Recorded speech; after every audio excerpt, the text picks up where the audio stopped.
Šaukštas proto. Iš asmeninio dienoraščio 2000 metų balandžio 26. Šią savaitę mane padirgino nauja mintis. Ar būtinai reikia mėgti visus žmones? Nes automatinis mandagumas, paviršutinis humanizmas ir dar kažkokios kitos struktūros iš karto suskato linksėti ir tvirtinti, kad būtinai. Bet pakraštyje kritiškai sublizgėjo ir raginio akinių kraštelis. Ar tikrai? O ką reiškia mėgti? Pripažinti, kad patinka, vadinasi pritariu, neprieštarauju, atitinka mano vertybės, nuostatas, man kuria džiaugsmo, turbūt labiau atsipalaidavimo, nes saugumo jausmo, galbūt mane nustebina, bet maloniai, saugiai manimi rūpinasi ir man nėra grėsmė. Kažkaip taip. Raginiai akiniai pasislenka arčiau. Gerai, gražu, rožėmis klota. Ar tikrai? Ar visiems realu pritarti? Ar tai reiškia, kad egzistuoja universali tiesa, su kuria visi sutinka? Ar realistiškai visi gali būti negrėsmingi? Ar visi gali mane maloniai nustebinti? Ar nenormalu, kad egzistuoja labai skirtingos nuomonės ir kartu ar būtina visiems turėti vienodas nuomonės? Šiaip aišku patogu, bet ar reikalinga? Gal netgi naudinga, kai yra skirtingų nuomonių ir klaidų taisymui, ir progresui, ir kūrybai? Ar kiekviena skirtinga nuomonė yra grėsmė? Kaip ir ne, dauguma jų nieko, bet kurio žmogaus asmeniniam gyvenime nereiškia. Ir ne, dauguma skirtumų nėra valstybės politikos ar ekonomikos klausimuose, o net ir ten tie skirtumai dažnai nėra prieštaraujantis vienas kitam, bet tik papildantis. Nors komunikacijos aštrumo ir žvilgesio dėlei vis tiek populiaruojam ir populiarizuojam taip, kad būtų išryškinti būtent konfliktuojantis prieštaringumai. O bet kurio iš jų vis tiek yra noras gyventi kartu saugiai. Skirtingos vertybės yra įdomesnė gija, nes šie skirtumai gal labiau skiriantis. Bet imkim ir atlikim eksperimentą, sustokim skaityti ar klausytis štai šitoje vietoje ir pagalvokim, kiek galite vardinti porų vertybių, būtent tokių, kokias paprastai vardijam, laisvė, lygybė, sveikata, turtas, šeima, kas tik šauna į galvą, kurios prieštarautų viena kitai. Laisvė ir pareiga gal? Bet ar teisingai tokiu atveju suprantam, kas yra laisvė ir kas yra pareiga? Ar tai nėra neišardomas tandemas? Nes kai geriau pagalvoji, tai pareigos nebuvimo dar neužtenka, kad turėtum laisvę. O laisvės nebuvimas dar nesukuria pareigos.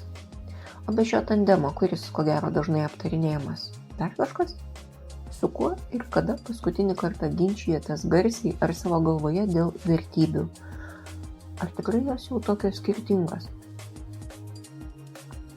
Na gerai, ar visi gali mane maloniai nustebinti? Čia gal linksiu kiek daugiau, nes visų pirma labai jau daug nuostabos iš tiesų nėra grėsminga. Čia tik savisaugos automatas iššauna savo spalvotų dulkių saują.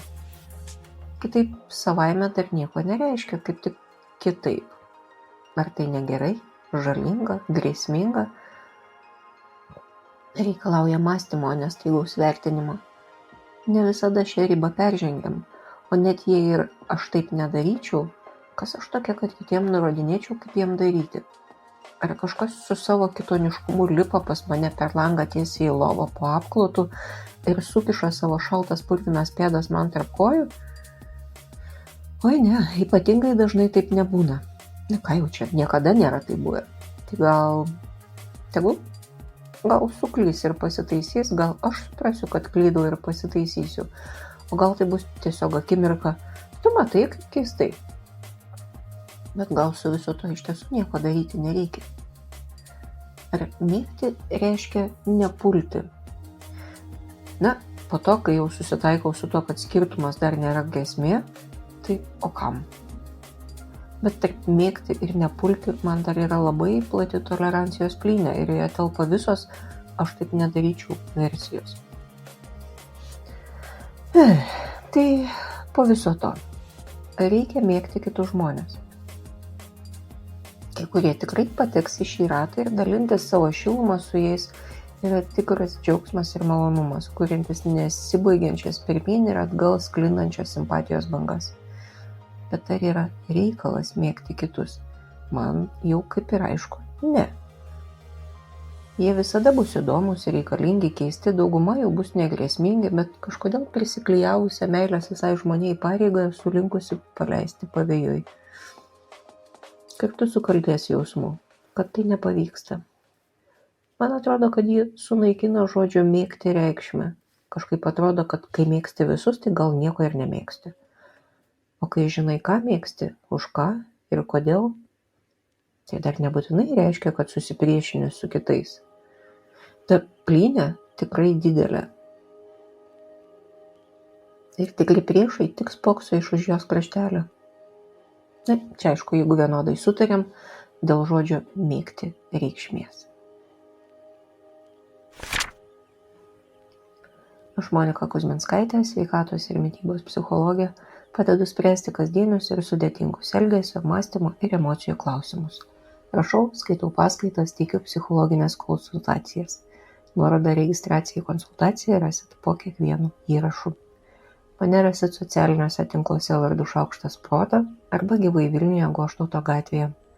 Rašykit man asmeninę žinutę socialiniuose tinkluose arba elektroniniu paštu adresu šaukštas.proto@gmail.com. Taikos ir ramybės.